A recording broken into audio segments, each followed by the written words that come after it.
In this video, we are going to decide which is the best Garmin running watch. Welcome back everybody to 40 Runs and 40 Runs HQ here in Hertfordshire in the UK. Whereabouts are you in the world? Let me know in the comments. And like I said before, I think it was another video. Actually, was it a Garmin video? Why do I keep going on about the comments? Because it's really important that you guys get involved in these videos. The reason I make these videos is for you. So let me know in the comments where you're from and what Garmin watch, if any, do you have? Give some feedback and I'll dive into the comments once this video drops. Now, we've got 3 Garmin watches on the channel today. Which is the best one for the everyday runner? Well, in this video, we're going to find out. So let's get stuck in. Okay, before we get started, transparency is always on 40 Runs. These 3 watches were given to me by Garmin to test. So they're loaned to me. I don't own these 3 Garmin watches. That'd be awesome because I'd probably sell them all on eBay if I did. But I don't own these Garmin watches. They've been sent to me for testing. Opinions are my own. The people also that have been involved with testing these watches, you'll see that in the video. They've not been paid by Garmin. No one's getting paid by Garmin. This video is not sponsored by Garmin. I'm not a Garmin athlete. Yes, probably about it. That's all you need to know. But basically, this video is my own, and I'll say, as always, anything I want. Okay, right. So where do we start? Now, I thought this would be an interesting video because realistically, us everyday runners are going to choose, I think, between one of these watches. Why?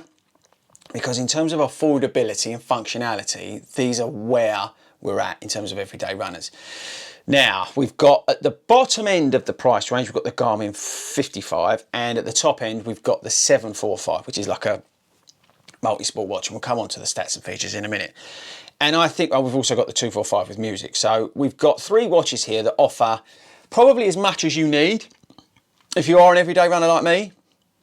And what do I mean by everyday runner? You know, just a normal average runner, right? Somebody who's trying to get fitter, trying to get faster, trying to improve their mental health through running and just having fun with their running, right? We're not elite, we're not racing and all this sort of stuff, right? So that's what I mean by everyday runners.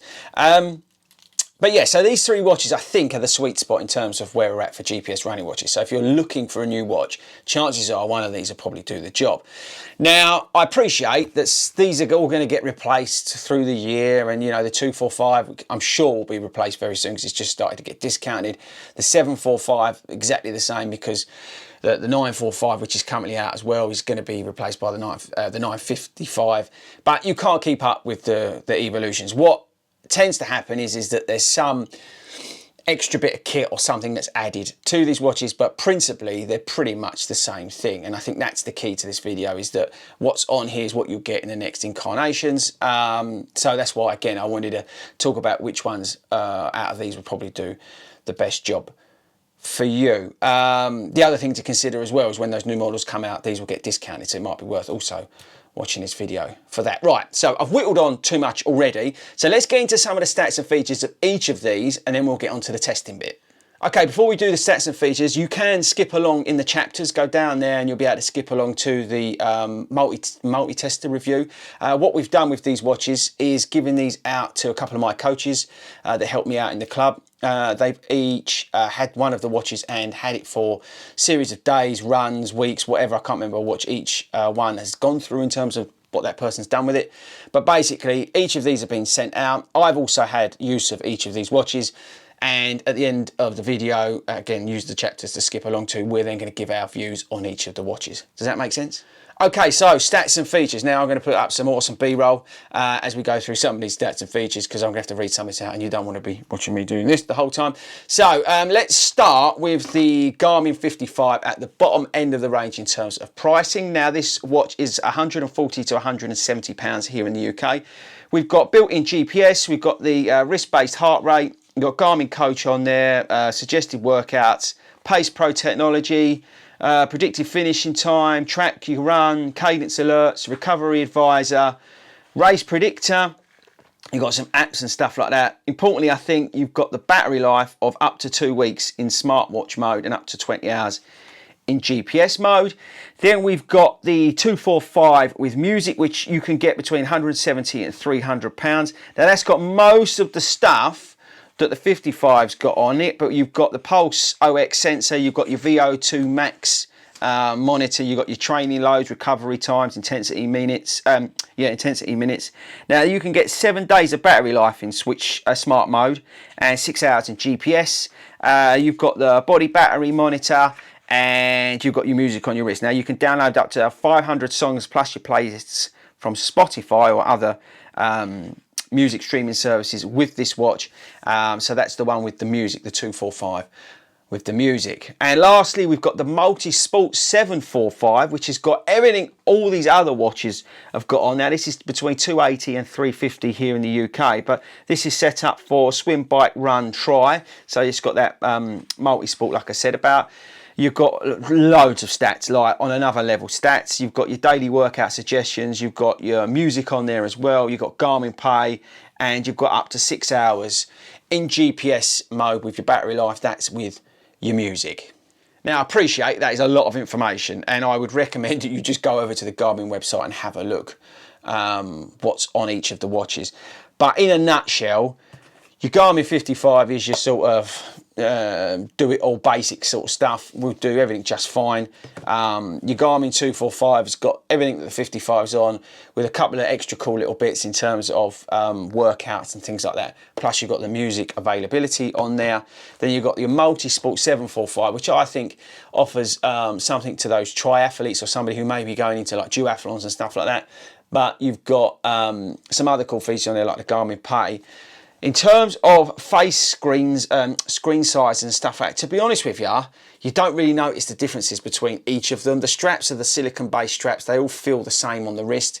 Weight, the 745 is probably the heaviest out of them, but you don't really notice it.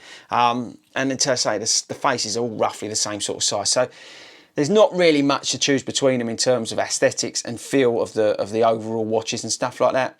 They pretty much, you know, all are the same thing. Okay, right, so we're going to get these out into testing now. I said I'm going to have a look at them as well and compare back. I'm also going to put them in comparison to my Fenix as well, which is maybe a little bit unfair, but just because the Fenix is what I'm using, so it's, you know, it's a good comparison, I think, in terms of what we've got.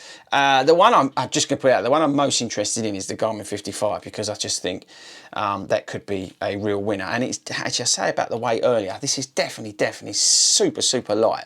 But we'll come on to that when I get out there and testing it. Okay, right, so I think that's it. I think you're up to speed, like I said, and use the chapters to skip along, and then we'll find out how everybody's got on with them, what's their best opinion, what's the best choice out of these, you know, opinions on each of the watches. So right, that's it, let's get stuck in. Right, so part 2 of our Garmin review. Toby, smile. Spring smile. That is a smile. Okay, right, so you two have had these watches for a long time now. Yeah. And you were all 3 at Winter 10K. Winter 10K. If you've not seen that video, check it out. But you've been wearing them for training. Yeah. Just to remind you, because I know you've just seen the other part of the video, we've got the 55, the 245, and what was it? 745. 745. 745. Okay, right. So we'll come to you in a minute. Which one did you think was the best? 245. Why? Because it's simple and easy to use. It has the functions you need and some extra. Okay. So there's bits to play around with. To be fair, the 55, if you just want a watch that tracks your runs, does the basic stuff, that's the cheapest. Fine, does the job. Yeah. It takes a while to connect to a GPS though. It feels slower than the other two in terms of connection and then upload to the phone and everything as well. So the connection on that feels slower. The 245 feels like it connects to a GPS, it tracks your runs, versus the other two and my Apple Watch. Pretty relatively the same. Yeah, better. What about the red one, the 745? If I'm honest, for me, it's just got too much on it. Too much? So, yeah, as in stuff I didn't That's need. the tri one, isn't it? That's the one that does the tri stuff. Yeah, that's what we're trying. You do more map-based. And So for me, that's just wants to go out and run. I don't need all of it. Right, so you know 745 for you, 245 for you. Yeah. Okay. You had a problem with the GPS on the 55 at the Winter 10K. Track very differently to all the Track very differently. Where's he gone? Because look, you have to. He's useless. Yeah.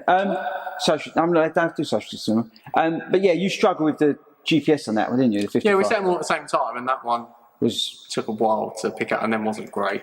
You've got. Did you have the 735? I had them all. No, I'm talking about before. Did you before your Fenix? 235. So have you ever had a 235? No. So would you? I tell you what, it's a getting interesting question. Would you go from your Apple to one of those? Yes. The 245. 245. Okay, but because I had the 735 before the Fenix or Phoenix or whatever you call it, and that's got good stuff on it. But like you, I probably hardly used any of it. The GPS is questionable. The GPS question on your watches, because we know I've watched the 5K video. So out of those three that you've been wearing, which would you go for? 245. So that's it. So there we go. So there you go. So real consumer advice, everyday runners. Well, look, I go over here. Look at them, look. But both go for the 245, yeah? It's got everything you need. How much is it? Do I know? I can't remember. I think it's on offer for about 200 quid. Yeah, I think I said it at the start of the video. I think it's about 200 quid. Toby, you're still out of the video, look. He's not got it, look. There we go, that's better, look. Then I'm letting Sabrina's one. I mean, people don't really care, they're ready for the watches. Okay, say bye. Right. Right, that's it. We'll catch you later.